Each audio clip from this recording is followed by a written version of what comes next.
সত্যের সন্ধানে আমরা জাগ্রত, দেশের কল্যাণী প্রতিদিন।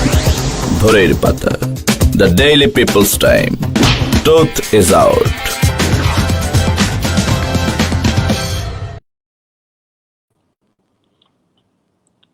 প্রিয় দর্শক, কাজী এরতাজা হাসানের পরিচালনা এবং নির্দেশনায় নিয়মিত আয়োজন ভোরের পাতা সংলাপে আপনাদের স্বাগত জানাচ্ছি। সাথে আছি আমি বেলাল হোসেন। প্রিয় দর্শক, গত 17 মাস ছিল স্বাধীন বাংলাদেশের স্থপতি জাতির পিতা বঙ্গবন্ধু শেখ মুজিবুর রহমানের জন্মশতবার্ষিকী। জন্মশতবার্ষিকী উপলক্ষে এবছরকে মুজিব বর্ষ হিসেবে আগেই ঘোষণা করেছিল সরকার। তবে করোনা ভাইরাসের কারণে সবকিছু পুনর্বিন্যাস করেছেন মাননীয় প্রধানমন্ত্রীর নির্দেশে। আমাদের আজকের আলোচনার বিষয় শতবর্ষে বঙ্গবন্ধু। আর তা নিয়ে আলোচনা করতে আজকে আমাদের সাথে রয়েছেন চারজন সম্মানিত অতিথি। আমাদের সাথে রয়েছেন সাবেক এমপি ও সাতক্ষীরা জেলা আওয়ামী লীগের সভাপতি বীর মুক্তিযোদ্ধা মনসুর আহমেদ। আমাদের সাথে রয়েছে বিজিএম এর সাবেক সভাপতি ও এফবিসিসি এর সহ সভাপতি মোহাম্মদ সিদ্দিকুর রহমান। আমাদের সাথে রয়েছেন evinnews24.com এর প্রধান সম্পাদক সুভাষ ঘরায়। সেই সাথে আমাদের সাথে রয়েছেন সাতক্ষীরা জেলা পরিষদের চেয়ারম্যান ও জেলা আওয়ামী লীগের সাধারণ সম্পাদক নজরুল ইসলাম। আপনাদের চারজনকে স্বাগত আমাদের আজকের আয়োজনে। সুভাষ, আপনাকে দিয়ে আজকের আলোচনা আমি শুরু করতে চাই। আচ্ছা, ঠিক আছে। সুভাষ, 17 মার্চ জাতির পিতা বঙ্গবন্ধুর জন্ম শতবার্ষিকীর নানা আয়োজন ছিল। জন্ম শতবার্ষিকী বলে সারা দেশে এবং বিদেশে বেশ কিছু আয়োজন করা হয়েছিল। আজকের এই দিনে আপনি জাতির পিতাকে কিভাবে স্মরণ করতে চান?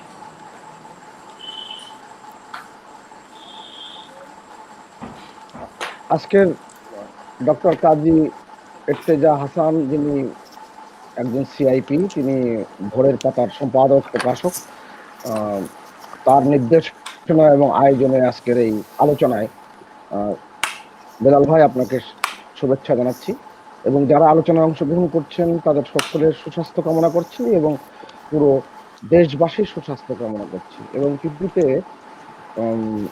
যেভাবে ভয়ঙ্কর একটি রোগে আমরা মরণঘাতী ভাইরাসে আক্রান্ত হয়েছি, আমরা সেই মানুষের রোগ মুক্তি কামনা করছি এবং সুস্থতা কামনা করছি। কবি জীবনানন্দ দাশ একটা কবিতা লিখেছিলেন স্প্যানিশ ফ্লুর সময়, আজ থেকে 101-2 বছর আগে, যে পৃথিবীর গভীরতর অসুখ এখন, তবু মানুষ পৃথিবীর কাছে ঋণ। আমরা বঙ্গবন্ধু শেখ মুজিবুর রহমানের জন্ম শতবর্ষের যে বিশাল আয়োজনটি ছিল এবং দেশব্যাপী শুধু না, সারা পৃথিবীর যে আয়োজনটি ছিল, জাতিসংঘেরও যে আয়োজন ছিল, ইউনেস্কোর আয়োজন ছিল, ইউনিসেফের আয়োজন ছিল, ইউরোপীয় ইউনিয়নের আয়োজন ছিল, সমস্ত আয়োজন ছিল একেবারে বড় বড় বিশাল একটি আয়োজন। সেই আয়োজন আমরা থমকে গেলাম স্বাভাবিক কারণেই, আমাদের এই কোভিড-19 অভিঘাতের কারণে।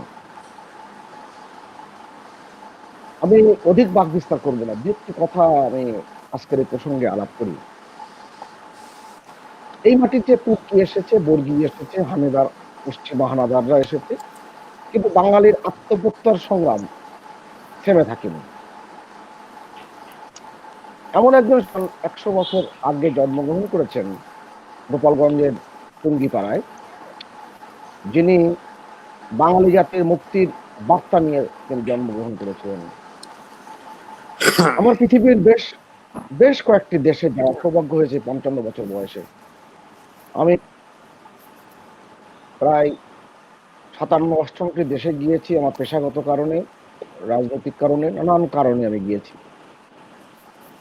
আমি কবি অন্নদাশঙ্কর রায়ের সাথে আমার দুবার দেখা হওয়ার সৌভাগ্য হয়েছে, যার কবিতা আমরা বাংলাদেশের এই প্রান্ত থেকে প্রান্ত নয়, পৃথিবীর সর্বত্রই বাঙালিরা যারা বঙ্গবন্ধুর আদর্শকে ধারণ করেন এবং তারা তাকে বিশ্বাস করেন, তারা কিন্তু এই কবিতাটি ধারণ করে আছেন। যতকাল রবে পদ্মা যমুনা গৌরী মেঘনা বহমান, ততকাল রবে কীর্তি তোমার শেখ মুজিবুর রহমান। আমি হঠাৎ করে অন্নদাশঙ্কর রায়ের সামনে পড়েই আমি জিজ্ঞেস করে ফেলেছিলাম যে আপনার যে কবিতা, সেই কবিতা আপনি লিখেছেন এক মুক্তিযুদ্ধের আগেই, আপনি যে কবিতাটি লিখলেন সেই কবিতাটি আমরা এখন ধারণ করেছি এবং বলে রাখা ভালো, তখন স্বৈরাচারী এরশাদ বাংলাদেশের শাসন ব্যবস্থায় দুর্বিষহ একটি সময় সেই সময়ের আমি তার সঙ্গে দেখা করতে গিয়েছিলাম। কিন্তু আপনি কবিতায় লিখেছেন যতকাল, আর আমরা বিভিন্ন জায়গায় লিখি যতদিন রবে। এক্ষেত্রে আপনার অভিমত কি? আমি হঠাৎ করে প্রশ্ন করে বসলাম। আপনি পদ্মার পরে মেঘনা বসিয়েছেন, যমুনা বসিয়েছেন, আমরা পদ্মার পরে মেঘনা অনেক সময় ব্যবহার করি। কোনটা সঠিক? তখন অন্নদা শঙ্কর রায় আমাদেরকে একটু তাকিয়ে বললেন যে পদ্মার পরে যমুনা দেন, মেঘনা দেন, এটা আমার কোনো আপত্তি নাই, দুটোই ছন্দ ঠিক থাকে, আপনার মতো করে আপনারা ব্যবহার করতে পারেন, কিন্তু আপনারা যত দিন লিখবেন না, না দিন গোনা যায়, কাল হচ্ছে অনন্ত, অতএব এটা যত কালটাই যথার্থ। আমার ফিদেল কাস্টের সাথে আমার দেখা হওয়ার সৌভাগ্য হয়েছিল। আমরা কলেজ জীবনে, বিশ্ববিদ্যালয় জীবনে আমরা ফিদেল কাস্টের সেই মহান উক্তির কথা আমরা জানি, আমরা সকলে এখন জানি। আজকে তথ্য প্রযুক্তির কল্যাণে, আর যেহেতু এখন ইতিহাস সব উন্মোচিত হয়ে আসছে, স্বাভাবিক কারণে এই সময় আমরা এখন অনেক কিছু জানতে পারছি, নতুন প্রজন্ম জানতে পারছে। আমার আন্তর্জাতিক ছাত্র ইউনিয়নের সম্মেলনে আমার যাওয়ার সৌভাগ্য হয়েছিল, বাংলাদেশের প্রতিনিধিত্ব করবার, পিয়ংইয়ংয়ে হয়েছিল। সেই অনুষ্ঠানের মূল অতিথি ছিলেন কিউবার ফিদেল কাস্ট্রো, এবং এই অনুষ্ঠান স্থলে বলে দেওয়া হয়েছিল যারা আপনারা এখানে যাচ্ছেন অতিথিরা, তারা কেউ হলেও ফিদেল কাস্ট্রোর সঙ্গে করমর্দনের চেষ্টা করবেন না, কারণ তার নিরাপত্তার কারণে আপনার সকলের 8 থেকে 10 ফুট দূরে অবস্থান করবেন। তখন বুঝি নাই 2020 সালে এসে এই সোশ্যাল ডিস্টেন্সিং এর এই বিষয়টি 3 ফুট 4 ফুট 6 ফুটের এই অবস্থান আমার এই প্রায় 25 বছর পরে, কিন্তু আমি মরিয়া ছিলাম যে আমি যে কোনো ভাবে হোক ফিদেল সাথে 1 মিনিট হলেও কথা বলবো। ম্যাক্সিমাম কত থাকে? আমি যখন আমার যখন 240-30 কথা বলবো, বিলাল ভাই কি কথা বলবো নাকি? জি সুভাষ দা, আপনাকে শুনতে পাচ্ছি আমরা। আচ্ছা বলেন। আমি প্রায় ধরেন 15 থেকে 20 ফুট দূরে যখন ফিদেল কাস্ট্রো তিনি যখন যাচ্ছেন সবার সামনে হেঁটে, তখন আমি প্রচন্ড শীত, যে কারণে ওভারকোট পরা, আমি ডান থেকে বঙ্গবন্ধুর একটা ছবি আমি বের করে উঁচু দিকে তুলতে গেছিলাম। হঠাৎ করে দেখলাম তার নিরাপত্তা কর্মীরা আমার হাতটা এমন ভাবে মোচড় দিয়ে উঠলো যে আমার হাত ওখানেই ভেঙে যাওয়ার মতো অবস্থা। কিন্তু আমি মরিয়া ছিলাম, আমি বাম পকেট থেকে আরেকটা ছবি বের করেছি, কর্মীরা ওই মুহূর্তের মধ্যে টের পায়নি। এইটা দেখে ফেলেছে ফিদেল কাস্ট্রো, তিনি দূর থেকে ইশারা করেছেন, নিরাপত্তা কর্মীরা তারা এসে আমাকে নিয়ে গেল ফিদেল কাস্ট্রোর কাছে। আমি কিছু বলার আমার কোনো রকম অবস্থা ছিল না, আমি একেবারেই হতবিহ্বল। আমি ছবিটি শুধুমাত্র বঙ্গবন্ধুর ছবিটি ফিদেল কাস্ট্রোর ছবিটি হাতে নিয়ে 15 থেকে 20 সেকেন্ড কিংবা তারও কম সময় হবে, আমি দেখলাম ওই রকম একজন মানুষের চোখ দিয়ে চোখের অশ্রু জড়িয়ে ঝরে পড়লো ওই বঙ্গবন্ধুর ছবির উপরে, আর মন্তব্য করলেন, he was the great leader of the proletariat, এবং ওই ছবির পিছনে একটা অটোগ্রাফ দিলেন। আমি খুব সম্মানিত হয়ে গেলাম। তখন ওখানকার যে তারা আমাকে বিশেষ মর্যাদা দিয়ে কিন্তু এই 7 দিন রেখেছিল। আমি বললাম এই কারণে, ফিদেল কাস্ট্রো যখন জোট নিরপেক্ষ সম্মেলনে বক্তৃতা দিচ্ছেন, তখন বঙ্গবন্ধু বক্তৃতায় বলেছিলেন ফিদেল কাস্ট্রোর আগে যে আমার অবস্থা চিলের আলেমদের, তবু আমি সাম্রাজ্যবাদের কাছে মাথা নত করব না। বিশ্ব আজ দুভাগে বিভক্ত, শোষক আর শোষিত, আমি শোষিতের পক্ষে। তখন ফিদেল কাস্ট্রো তার পরবর্তীতে বক্তৃতায় বললেন, শেখ মুজিব, তুমি আজকে আমাকে বাঁচিয়ে দিলে। রাজ্যবাদের একটি বুলেট সবসময় অনুসরণ করত, তারা মনে করত আমি তাদের কাছে সবচেয়ে বড় শত্রু। যেহেতু আমি একেবারে আমেরিকার পেটের ভিতরেই বলতে গেলে আমি সমাজতন্ত্র প্রতিষ্ঠা করেছি, সে কারণে তারা আমাকে খুব শত্রু মনে করে। কিন্তু আজকে তুমি যে বক্তৃতা দিলে, তাতে তারা বুঝে গেল আমার চেয়েও কিন্তু তাদের কাছে তুমি খুব ভয়ঙ্কর। আমি এই পর্যায়ে শেষ করব, বঙ্গবন্ধু 1314 দিন মাত্র রাষ্ট্রীয় ক্ষমতায় ছিলেন, এবং এই 14 দিনের রাষ্ট্রীয় ক্ষমতায় বাংলাদেশের জন্য কি না করে গেছেন। এবং 60-এর দশকের যখন তিনি 6 দফা উত্থাপন করেছেন, এখানে মনসুর ভাইরা আছেন, তারা বঙ্গবন্ধুকে দেখেছেন এবং তারা এই আন্দোলনে শরিক ছিলেন। স্বাভাবিক কারণে তারা বলতে পারবেন ভালো করেই। ইতিহাস থেকে যে পাঠটি আমরা করেছি, বঙ্গবন্ধু শেখ মুজিব 55 বছর জীবনের 44% সময় তিনি কাটিয়েছেন বাংলাদেশের এ প্রান্ত থেকে এ প্রান্ত,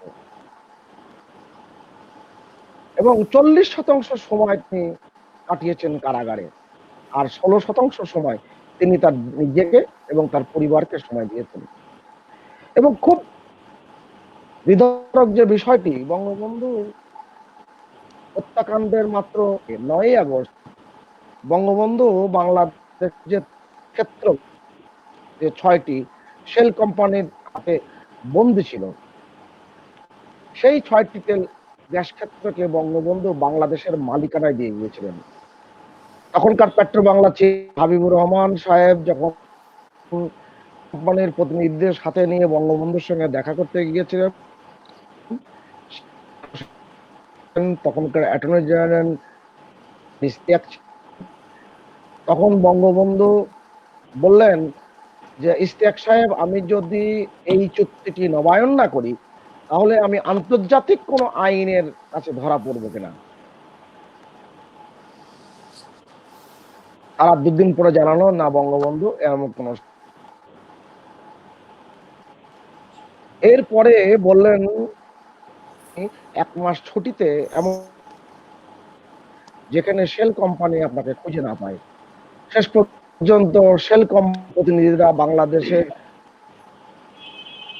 এই মালিকানাটি দিয়ে দিল, বঙ্গবন্ধুর কাছে বলল যে আমাদের যে যন্ত্রপাতিগুলো আছে, সেই যন্ত্রপাতির একটা দাম শুধু ধরে দেন, 4 কিস্তিতে পরিশোধযোগ্য এরকম পানির দরে বঙ্গবন্ধু আমাদের গ্যাস ক্ষেত্রগুলো আমাদের মালিকানায় দিয়ে গেছেন। 1974 সালে তিনি সমুদ্র আইন করেছেন, 1982 সালে জাতিসংঘ সেই আইনটি করেছে। বাংলাদেশের এমন একটা জায়গায় তিনি দাঁড় করিয়ে দিয়েছেন বঙ্গবন্ধু শেখ মুজিব। তিনি যাত্রা শুরু করেন বাংলাদেশের, তখন সিদ্দিক ভাই এখানে উপস্থিত আছেন, উনি সমাজের অনেক কিছু কিন্তু বুঝেন। আমি শুধু এইটাকে যোগ করব, এক বাক্যে শেষ করছি এই জায়গাটায়। বঙ্গবন্ধু দেশে 10 জানুয়ারি যখন ফিরলেন, তখন খোঁজ নিয়ে দেখা বাংলাদেশ ব্যাংকের রিজার্ভ মাত্র 0, একেবারে 0।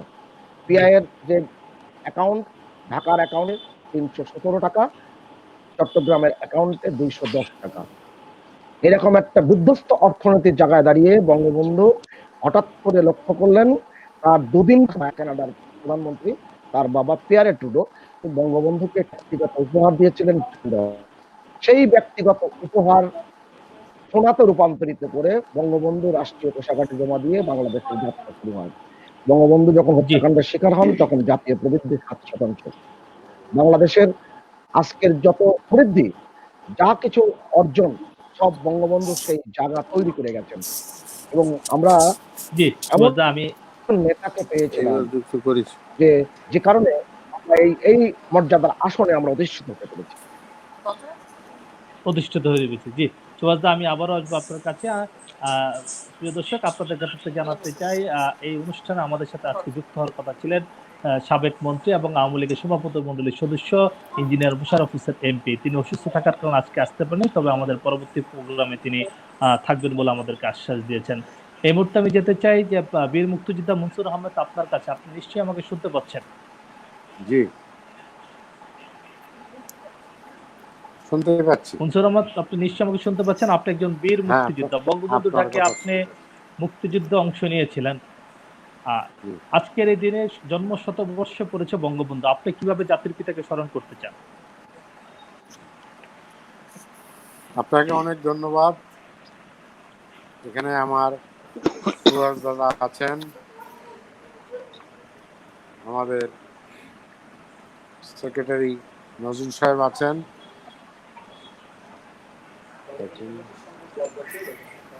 এবং আমার আরেকজন সহকর্মী আছেন।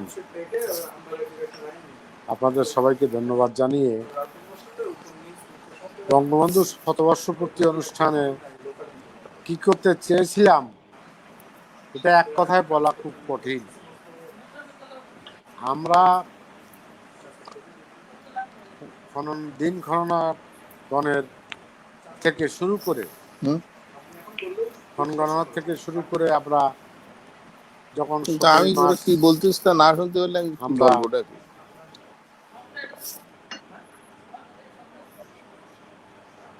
আসলাম, তখন শুনতে পেলাম যে করোনার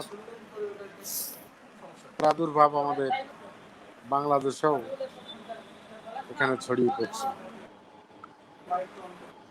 তখন আমাদের জননেত্রী বাংলার প্রধানমন্ত্রী শেখ হাসিনা তিনি জাতির উদ্দেশ্যে বললেন যে আজকে দেশে যখন করোনা ভাইরাসের আক্রান্ত, এই সময় আর বঙ্গবন্ধু শতবর্ষ আমরা ওইভাবে উদযাপন করব না, ঘরে বসেই আমরা উদযাপন করব। আমার সেক্রেটারি এখানে উপস্থিত আছেন। আমরা মিটিং করে সিদ্ধান্ত নিয়েছিলাম যে আমাদের সাতক্ষীরা জেলায় ৭৮টা ইউনিয়ন, 2টা পৌরসভা, প্রত্যেকটা ইউনিয়নে, প্রত্যেকটা পৌরসভায়, গ্রামগঞ্জে, হাটে মাঠে ঘাটে সব জায়গায় বঙ্গবন্ধুকে আমরা ছড়িয়ে দেব। বঙ্গবন্ধুকে আর আওয়ামী লীগের গোষ্ঠীর মধ্যে রাখবো না, বাংলার মানুষের মাঝখানে, 16 কোটি মানুষের মাঝখানে বঙ্গবন্ধুকে আমরা ছড়িয়ে দেব। এই আশা নিয়েই আমরা নেমেছিলাম এবং আমরা প্রথম শুরু করেছিলাম বঙ্গবন্ধু শতবর্ষের উপলক্ষে আমরা Bangabandhu gold cup tournament, football gold cup cricket tournament, সেই ক্রিকেট টুর্নামেন্টের ফার্স্ট রাউন্ড, সেকেন্ড রাউন্ড খেলার পরে সব বন্ধ হয়ে গেল। আমরা আর সেমিফাইনাল, ফাইনাল খেলতে পারলাম না। তারপরে এই লকডাউনের পরে এই চলছে, তো চলছেই।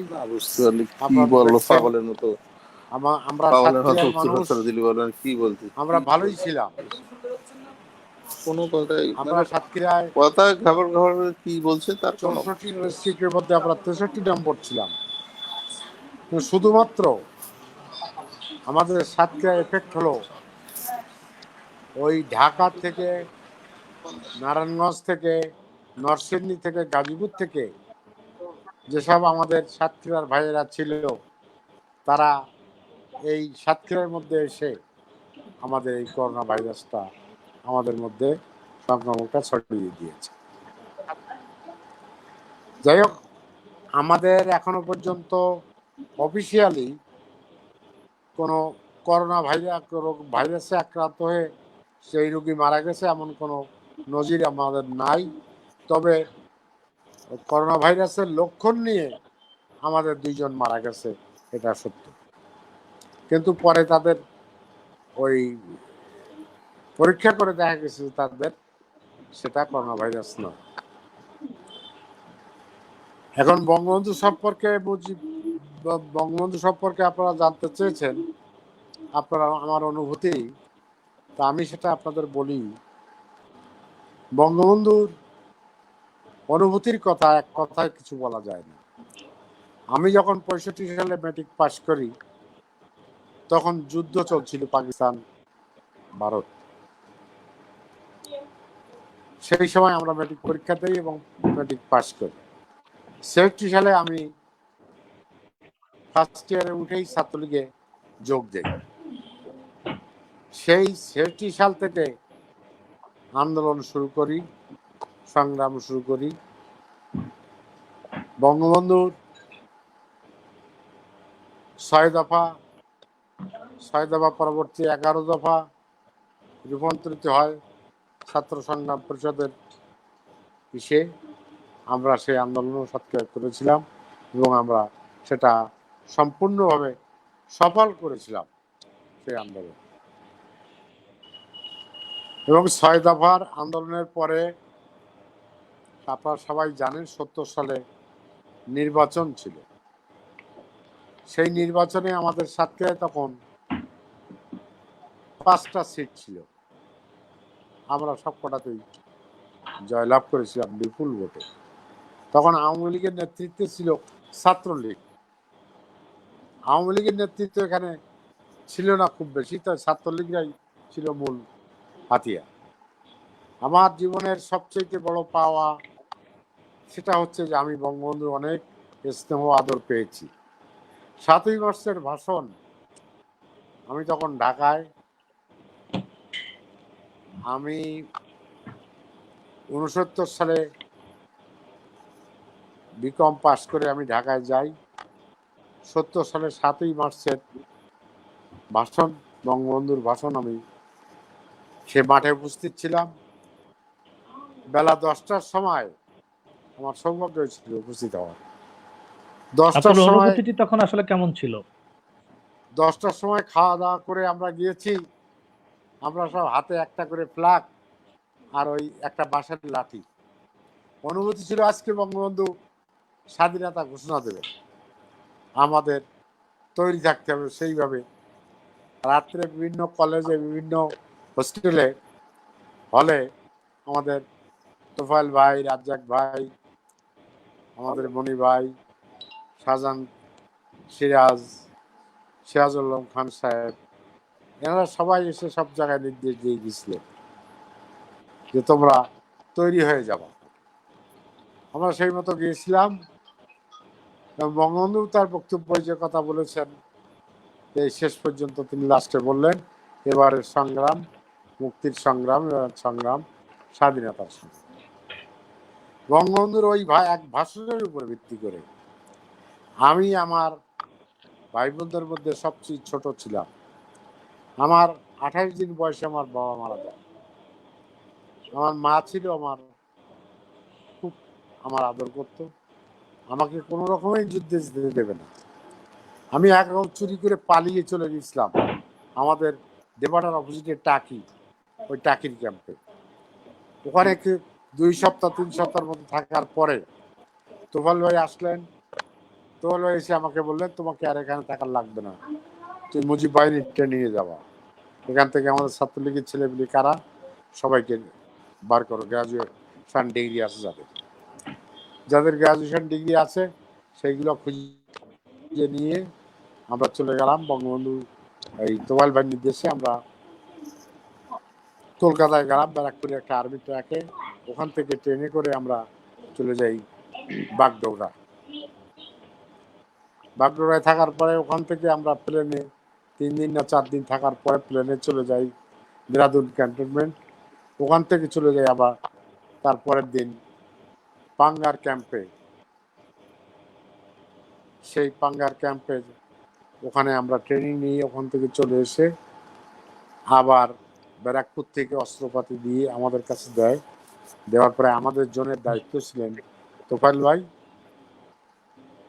সেই অস্ত্রপাতি নিয়ে আমরা বাংলাদেশে ঢুকি এবং পাকিস্তানদের মাঝে আমরা যুদ্ধ করি। যুদ্ধ করে 9 মাস রক্তক্ষয়ী যুদ্ধের পরে আমরা জয়লাভ করি।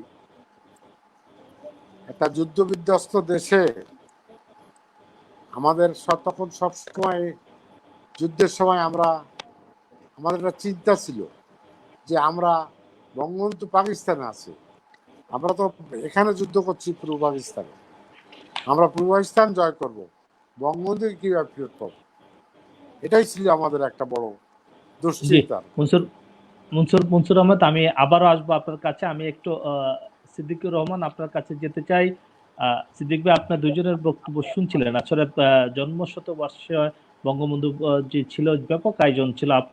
আপনারা বিসিসি এর পক্ষ থেকে নানা ধরনের আয়োজন করেছিলেন, কিন্তু সবকিছুতেই করোনা ভাইরাসের প্রভাবের কারণে থমকে গিয়েছে। আমরা বলি যে বিশ্বই আজকে স্থবির হয়ে পড়েছে। আপনি একজন ব্যবসায়ী হিসেবে আসলে আজকে বঙ্গবন্ধুকে কিভাবে স্মরণ করতে চান এই সোনার বাংলায়? আমি প্রথমেই ধন্যবাদ দেই ভোরের পাতাকে, এবং এখানে আমার সাথে মনসুর ভাই এবং সুভাষিস সহ আমার আর এক ভাই, আমরা সবাইকে আন্তরিকভাবে শুভেচ্ছা। আমরা আসলে এই বঙ্গবন্ধুর জন্মশতবার্ষিকী উদযাপন হবে, সেখানে দুইটা, একটা হলো উদযাপন কমিটি, একটা বাস্তবায়ন কমিটি। আমি সেই বাস্তবায়ন কমিটির সাথে ছিলাম, সুভাষ দাও ছিল। তো আমরা বিভিন্ন সময়, আমরা তো মহা খুশিতে যে সবকিছু আমরা বিভিন্ন ব্যবসায়ী অর্গানাইজেশন ছাড়াও এফবিসিসিআই, আমরা বিদেশ থেকে, ইভেন কানাডার থেকে বা আমেরিকার থেকে কাউকে আনা যায় কিনা ওই রকম লোকজন বিভিন্ন দেশ থেকে আমরা কিন্তু অনেক যোগাযোগ করে প্রায় ঠিক করে ফেলেছিলাম। সেই সময় 8 তারিখে আমরা একটা মিটিং করি। সেই মিটিং এর পরে মাননীয় প্রধানমন্ত্রীর বাসায় আমাদের উভয় পক্ষকে ডাকা হয়। সেটা ছিল 8ই মার্চ, যেদিন প্রথম বাংলাদেশে করোনা শনাক্ত হয়। তো সেইখানে অনেকেই অনেক রকম প্রচেষ্টা করা হয়েছে যে এই কয়দিনে আর কি হবে, আমরা অনুষ্ঠানটা করি অথবা ডিজিটাল মাধ্যমে করি, বিভিন্নভাবে কথাবার্তা হয়েছিল। কিন্তু মাননীয় প্রধানমন্ত্রী এবং ছোট আপা রেহান আপা, পুতুলও সেখানে ছিল এবং ববিও ছিল।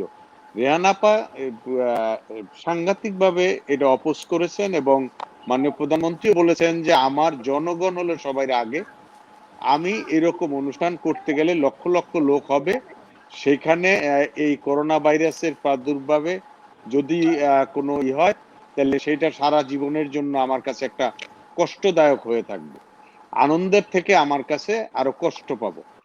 তো সেইখানে সিদ্ধান্ত হয় যে এই অনুষ্ঠান এইভাবে আর করা হবে না।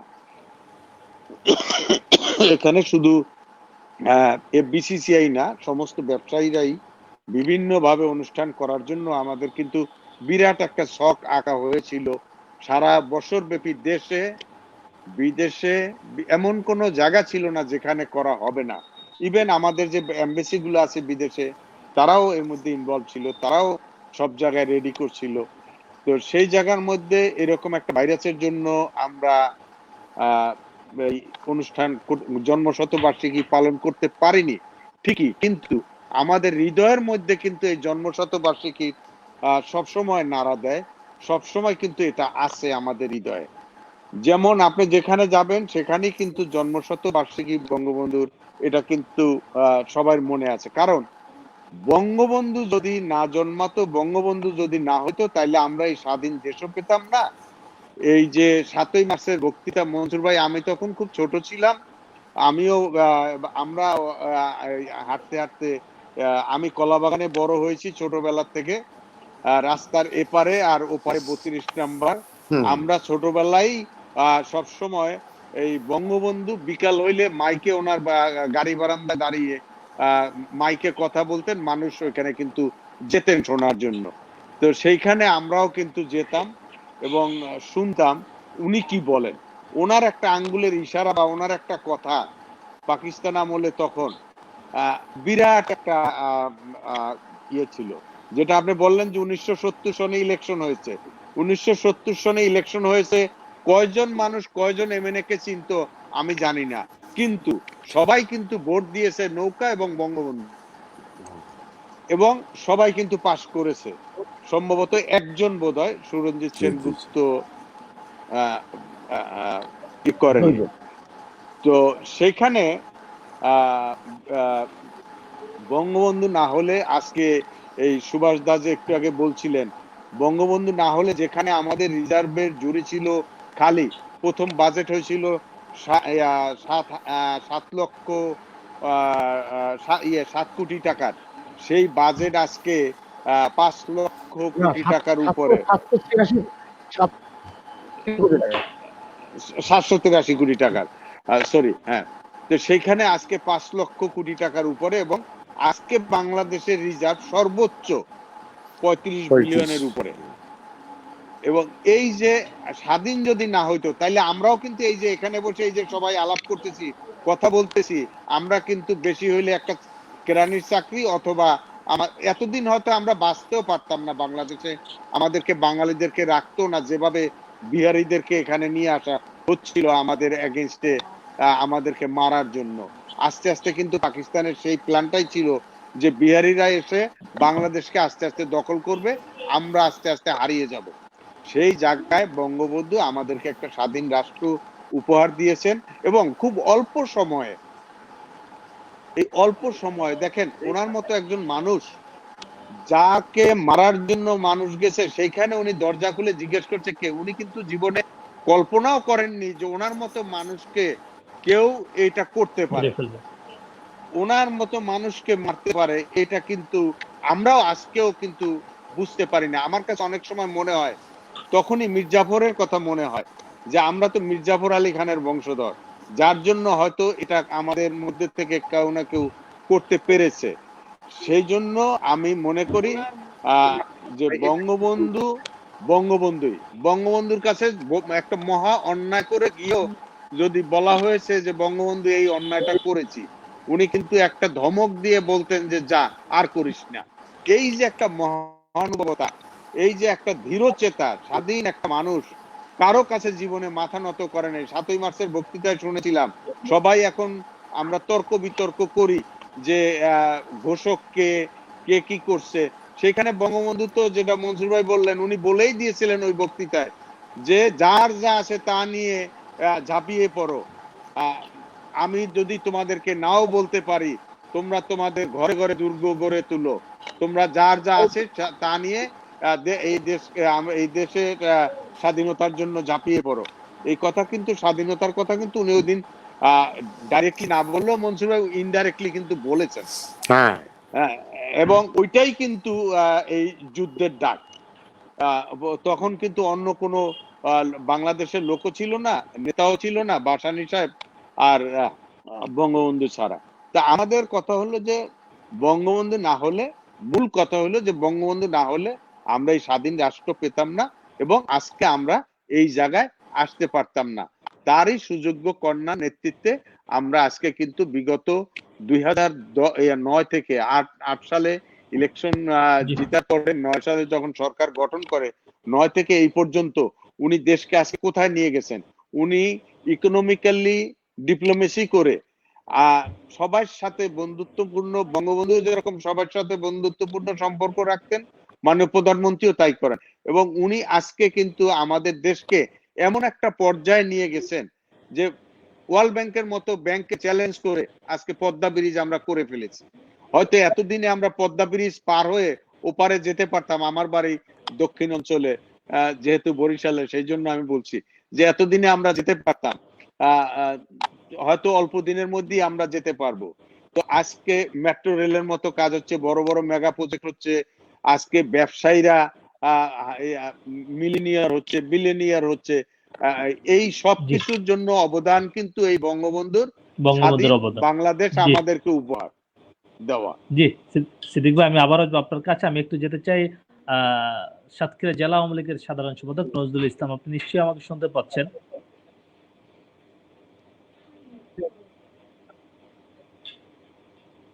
নজরুল ইসলাম ভাই, আপনি নিশ্চয়ই আমাকে শুনতে পাচ্ছেন? নজরুল ইসলাম ভাই, শুনতে পাচ্ছেন আমাকে? না, নজরুল ভাই বোধহয় শুনে না। নজরুল ভাই প্রথম থেকে কানেক্টিভিটি প্রবলেম ছিল।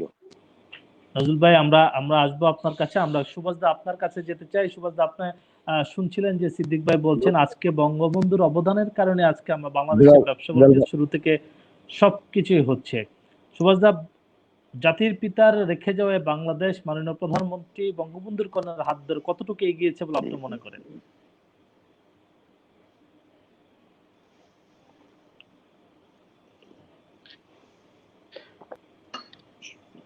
সুভাষ দা, আপনি যদি বিশ্বের অর্থনীতির যে হিসাব দেখেন, যেটা সিদ্দিক ভাই যেটা বললেন, 2008 সালে নির্বাচনের সময় বাংলাদেশের টোটাল জিডিপি অবস্থা কি ছিল আর আজকের অবস্থা কোথায়? মোট দেশজ সম্পদের পরিমাণ ছিল মাত্র $52 বিলিয়ন, আর আজকে $322 বিলিয়ন, এবং 42% দারিদ্র্যের তার অবস্থান ছিল, আর আজকে 20% কাছাকাছি চলে এসেছে। অতি দরিদ্রের সংখ্যা প্রায় 10% মতন, 10 এবং 11-এর মাঝামাঝি। এবং এই যে বাংলাদেশের আজকে যে দেখুন, এই করোনার অভিঘাতের সময় বঙ্গবন্ধুর প্রসঙ্গে আমি দু একটি কথা বলবো, তারপরেও আমি একটু বলি যে বঙ্গবন্ধু দেশ স্বাধীন হওয়ার পর দুইজন বিখ্যাত অর্থনীতিবিদ, তরুণ প্রজন্মের যারা এই অনুষ্ঠানটি দেখছেন তাদের কাছে অনুরোধ করব, দুটো নাম আপনারা যদি গুগল সার্চ করেন, একটা হচ্ছে জাস্ট ফ্যালান্ট আর J.R. পার্কিনসন। এই দুইজন, একজন নরওয়েজি অর্থনীতিবিদ আর একটা বিলেতি অর্থনীতিবিদ, দুইজন মিলে একটা বই লিখলেন, এবং বাস্কেট কেস অফ বাংলাদেশ। এবং হেনরি কিসিঞ্জারের সেই তত্ত্বের কথা আমরা জানি। তারা অর্থনীতির সূচক দেখিয়ে বলেছিল বাংলাদেশ পৃথিবীতে দাঁড়িয়ে যায়, পৃথিবীতে সব দেশ দাঁড়িয়ে যাবে। আমি তো বললাম মাত্র 1314 দিন রাষ্ট্র ক্ষমতা ছিলেন বঙ্গবন্ধু।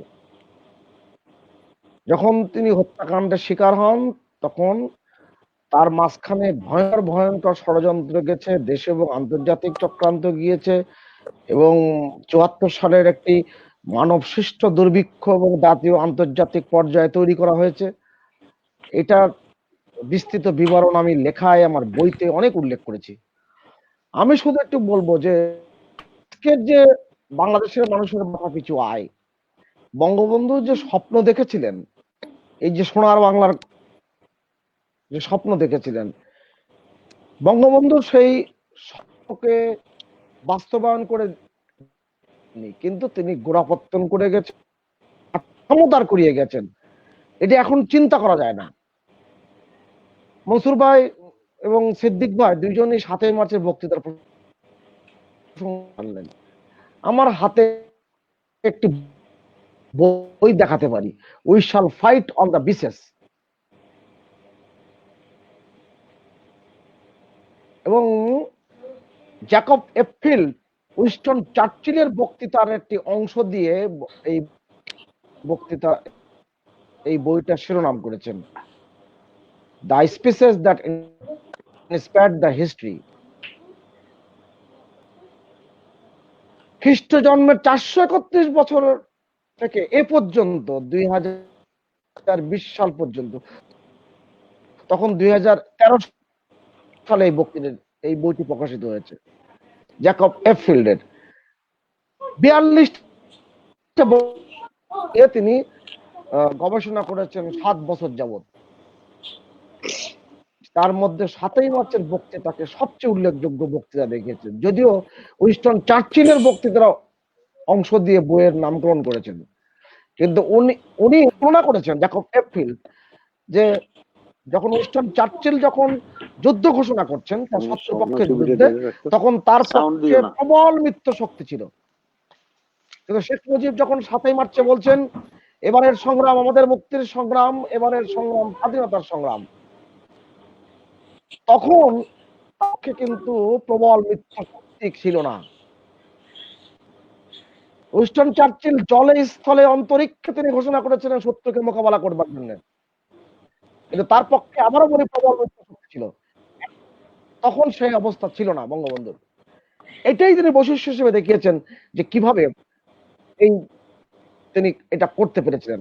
কারণ বঙ্গবন্ধু শেখ মুজিব 1920 সালের তিনি 17 মার্চে যখন জন্মগ্রহণ করেন, তার একেবারে গোড়া থেকেই স্কুল, তার কলেজ, তার শিক্ষা জীবন, মানে তার গড়ে ওঠা। আমি এটা বড় একটা বই লিখেছি করোনাকালীন সময়, একাডেমি থেকে আমি জমা দিব, সাম্প্রদায়িকতার বিরুদ্ধে, এবং এই বইটি বেশ বড় বই, কেননা এই বইয়ের জন্য আমাকে লন্ডনের যে লাইব্রেরিতে আমি 3 বছর আগে কাজ করেছিলাম, দিল্লির লাইব্রেরিতে কাজ করেছিলাম, সেন্ট্রাল লাইব্রেরিতে। আমি কলকাতার একজন মানুষ যিনি বঙ্গবন্ধুর সমসাময়িক, এখনো বেঁচে আছেন।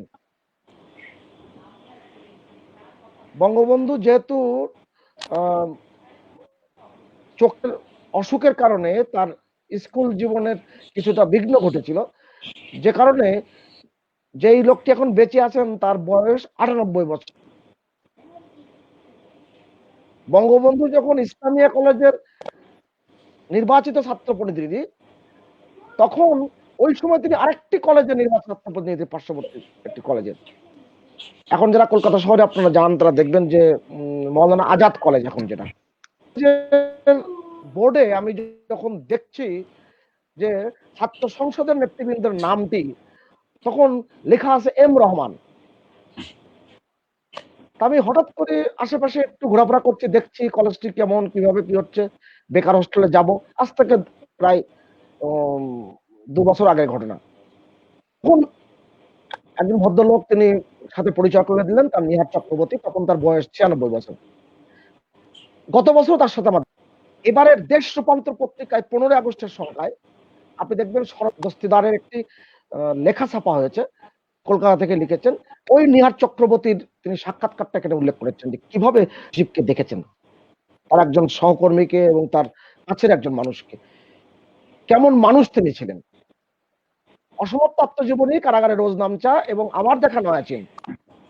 আর বঙ্গবন্ধুর পিছনে পাকিস্তানি গোয়েন্দারা যখন তথ্য সংগ্রহের জন্য কাজ সবসময় নিয়োজিত থাকতেন, সেই পাতাগুলো হয়েছে প্রায় 42,000 পৃষ্ঠা এবং 14টি খণ্ডে প্রকাশিত হচ্ছে। তার মধ্যে ইতিমধ্যে 5টি খণ্ড প্রকাশিত হয়েছে। আপনি নিশ্চয়ই জানেন বেলাল ভাই, আপনার অনুষ্ঠানেও আলোচনা করেছি বেশ কয়েকবার। যেদিন প্রথম এই বইটি প্রকাশিত হয় সেখানেও আপনার টকশোতে আমি ছিলাম, এবং জানছেন যে রিপোর্টটি, সেই রিপোর্টের প্রতিটা পাতায় পাতায় বঙ্গবন্ধু শেখ মুজিব একটি বাংলাদেশের স্বপ্ন দেখছে। 1947 সালে 15 আগস্টের পরপরই তিনি ইসলামিয়া কলেজের বেকার হোস্টেলে তার বন্ধু বান্ধবদের সাথে, সহকর্মীদের সাথে বৈঠক করে বলছেন যে আমাকে বাংলাদেশে ফিরে যেতে হবে। দেখুন এগুলো, এই তথ্যগুলো কিন্তু উল্লেখযোগ্য। এবং তিনি এই যে বাংলার কথা, তিনি কতবার তিনি জাতীয় সংসদে, সংসদে উল্লেখ করেছেন, প্রতিবারই কিন্তু বঙ্গ বলেছেন।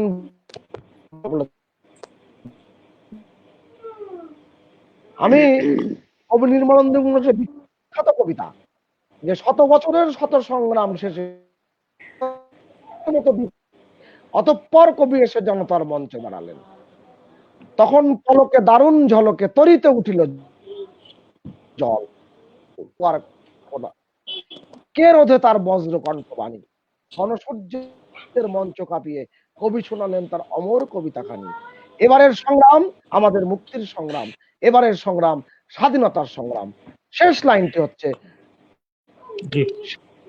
এই থেকে স্বাধীনতা শব্দটি আমাদের।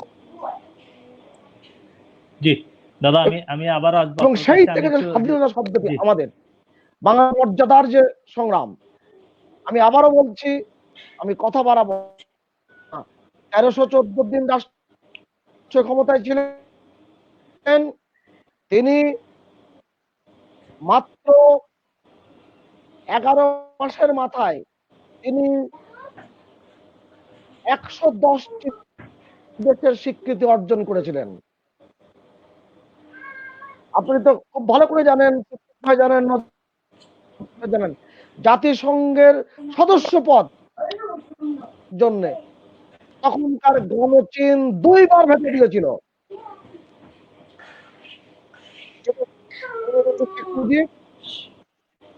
বঙ্গবন্ধু শেখ মুজিব তার সৃজনশীল রাজনৈতিক দক্ষতায় তিনি কিন্তু এই জাতিসংঘের সদস্য পদ লাভ করেন এবং 74 সালের সেপ্টেম্বর মাসের শেষ সপ্তাহে তার যে বক্তৃতা, সেই বক্তৃতা এখনো জাতিসংঘের দপ্তরে আপনি গেলে দেখবেন সে কিভাবে উল্লেখযোগ্য বক্তৃতা হিসেবে সেখানে সংরক্ষিত হয়ে আছে।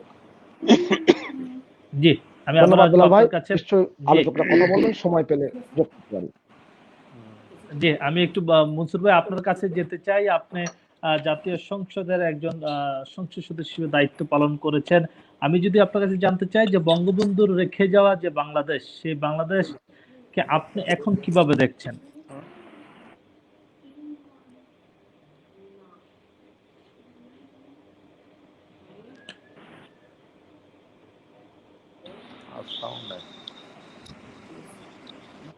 বলুন। আমাদের বলতে কোনো কথা শোনা যাচ্ছে মনসুর ভাই বোধহয় হ্যালো, শুনতে মনসুর ভাই পাচ্ছে শুনতে না। পাচ্ছেন? বে- বেলাল মনসুর ভাই পাচ্ছে না। নজরুল ইসলাম, নজরুল ইসলাম ভাই কি শুনতে পাচ্ছেন? মনসুর ভাই আপনি শুনতে পাচ্ছেন? মনসুর সাহেবের নজরুল ভাইকে সিদ্দিক ভাই, দেন, আমি নজরুল আমি ভাইকে। আপনার কাছে, নজরুল এইবার ভাইকে আমাকে দেন, শোনা নজরুল যায়? মনসুর ভাই। ভাই শুনতে পাচ্ছেন? নজরুল ভাই, যে আমি শুনতে পাচ্ছি। নজরুল ভাই শুনতে পাচ্ছেন? জি জি জি, হ্যাঁ আমি শুনতে পাচ্ছি। জি নজরুল ভাই, জি নজরুল ভাই, আমরা জাতির জনককে নিয়ে আলোচনা বরেন্দ্র করছিলাম, বাসায় ফিরছে বঙ্গবন্ধুর কালকে। জন্মশতবার্ষিকী নিয়ে আলোচনা করছিলাম। কোন পথে যাচ্ছে না, ওই বাংলাদেশ একটা আসলে ছিল। মাননীয় প্রধানমন্ত্রীর হাত ধরে?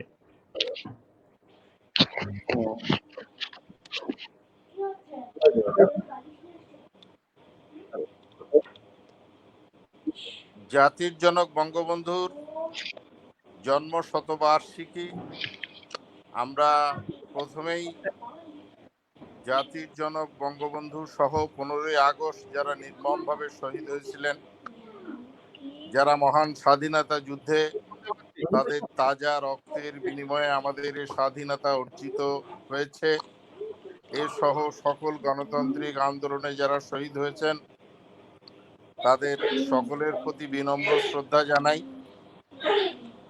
আজকের এখানে আমাদের বরেণ্য মুক্তিযোদ্ধা, আমাদের জেলা আওয়ামী লীগের সংগ্রামী সভাপতি জনাব মনসুর আহমেদ সাহেব সহ এখানে বরেণ্য নেতৃবৃন্দ আজকের এই লাইভে অংশগ্রহণ করেছেন, সকলকে জানাই সশ্রদ্ধ সালাম।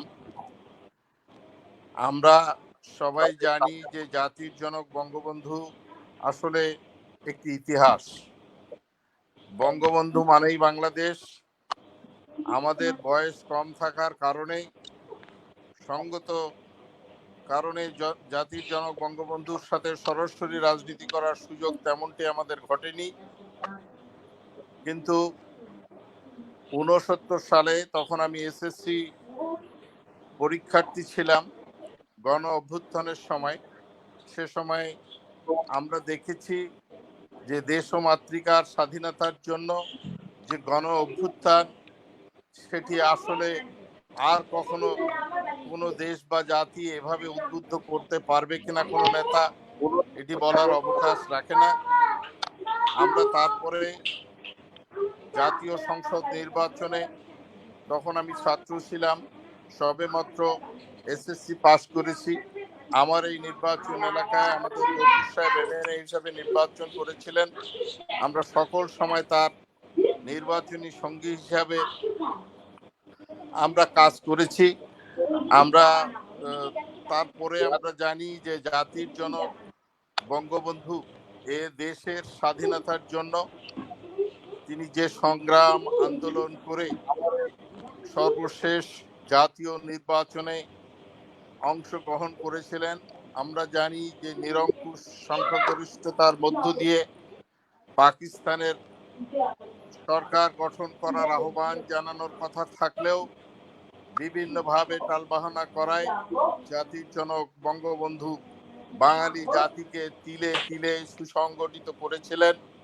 এবং এখানে আগের আমার বিজ্ঞ বক্তাগণ সেটি বলেছেন যে 7ই মার্চের রেসকোর্সের সেই ঐতিহাসিক ভাষণে তিনি এবারের সংগ্রাম মুক্তির সংগ্রাম, এবারের সংগ্রাম স্বাধীনতার সংগ্রাম দিয়ে তিনি অনেক বেলাল ভাই একটু মার্জনা করবেন।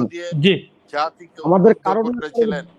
আজকের আমরা জানি জাতি সেই উদ্বুদ্ধ হয়ে, তাদের হাতে অস্ত্র ছিল না, অস্ত্রের বন্ধ করে দেওয়া হয় ছিলই না, তারপরেও তারা দেশ ও মাতৃকার স্বাধীনতার জন্য ঝাঁপিয়ে পড়েছিলেন।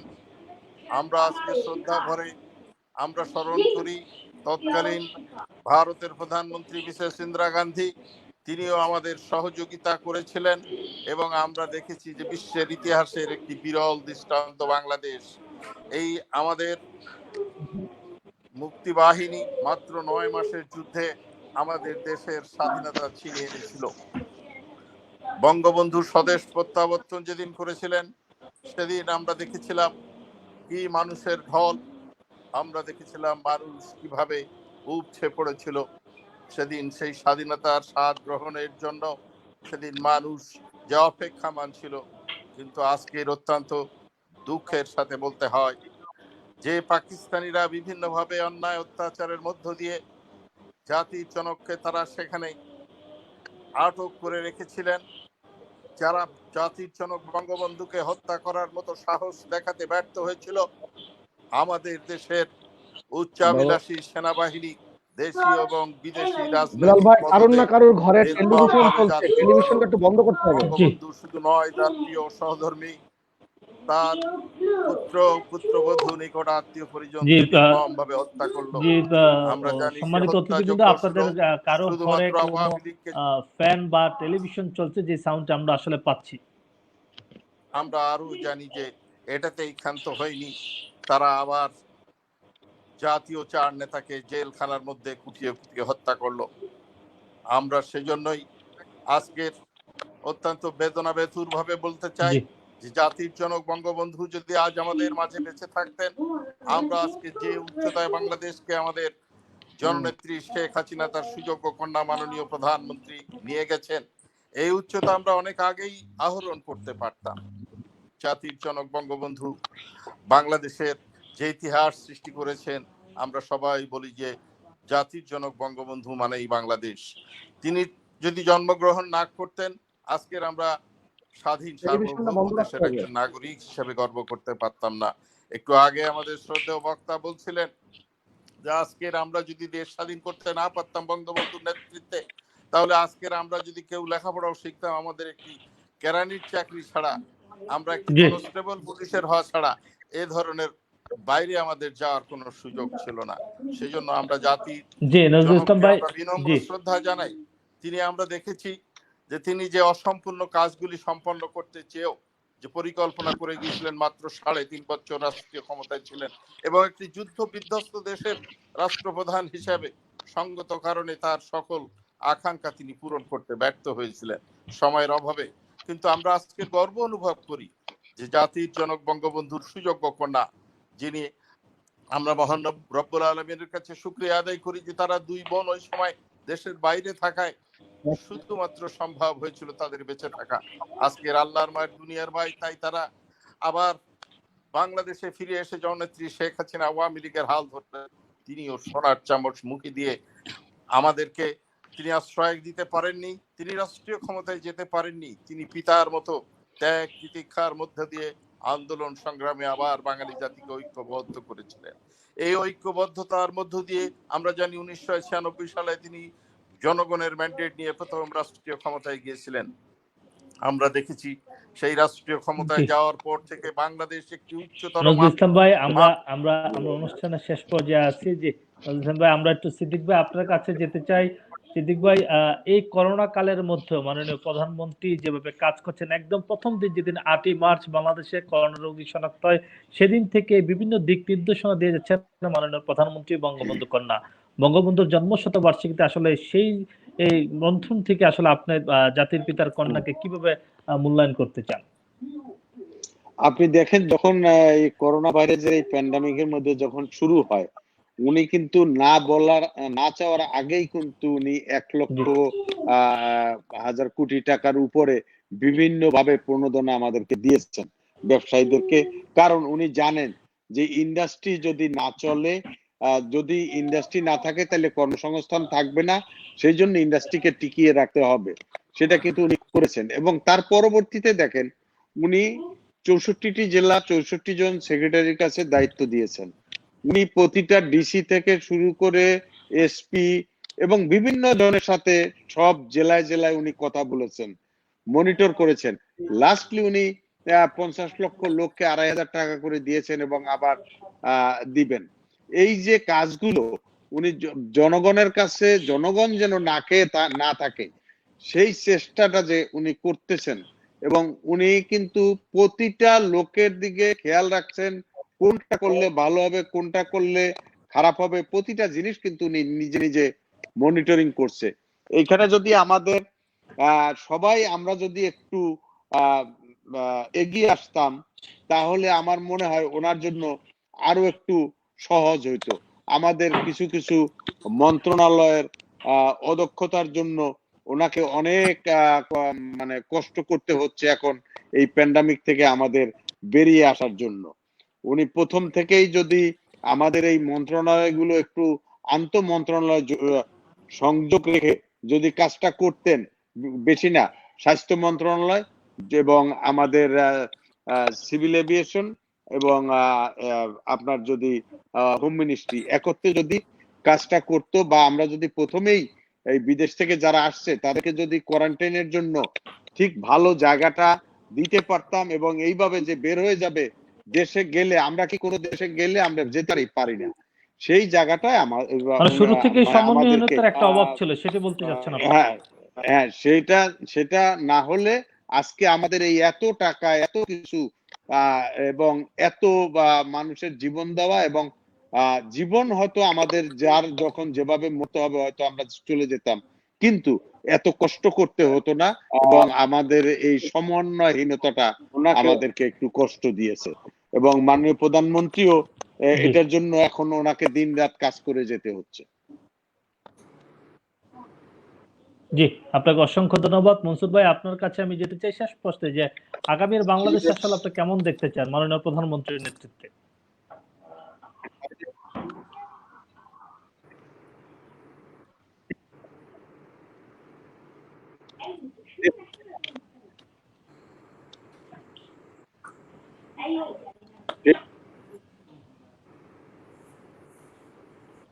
মনসুর ভাই, আমরা আপনার সব শুনতে পাচ্ছি না আসলে।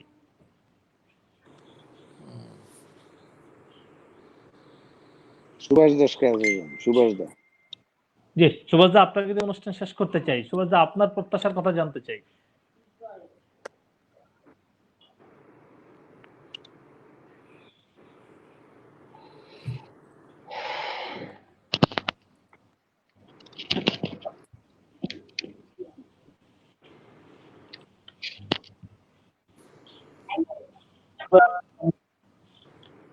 বেলাল, কেউই বোধহয় শুনছে না, শেষ করে দাও। জি, যে মনসুর বীর মুক্তিযোদ্ধা মনসুর আহমেদ, মোহাম্মদ সিদ্দিকুর রহমান, নজরুল ইসলাম এবং সুভাষ, আপনাদের চারজনকে অসংখ্য ধন্যবাদ আমাদের সময় দেওয়ার জন্য। আজকের এই আলোচনার একটি বিষয় জি, বিবিসি, সিএনএন সহ এনডিটিভি সহ আমাদের পার্শ্ববর্তী রাষ্ট্রের বিভিন্ন টেলিভিশন, নিশ্চয়ই আমি আপনি দেখি, তারাও কিন্তু প্রযুক্তির কিন্তু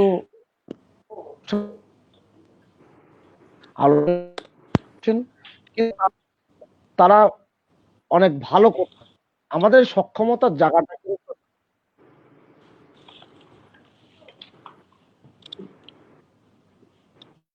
জি, ভোরের পাতা সংলাপে আপনাদেরকে আজকে সময় দেওয়ার জন্য অসংখ্য ধন্যবাদ। প্রিয় দর্শক, ভোরের পাতা সংলাপে এই ছিল আমাদের আজকের আয়োজন। এতক্ষণ সাথে থাকার জন্য ধন্যবাদ সবাইকে। ধন্যবাদ আপনাকে।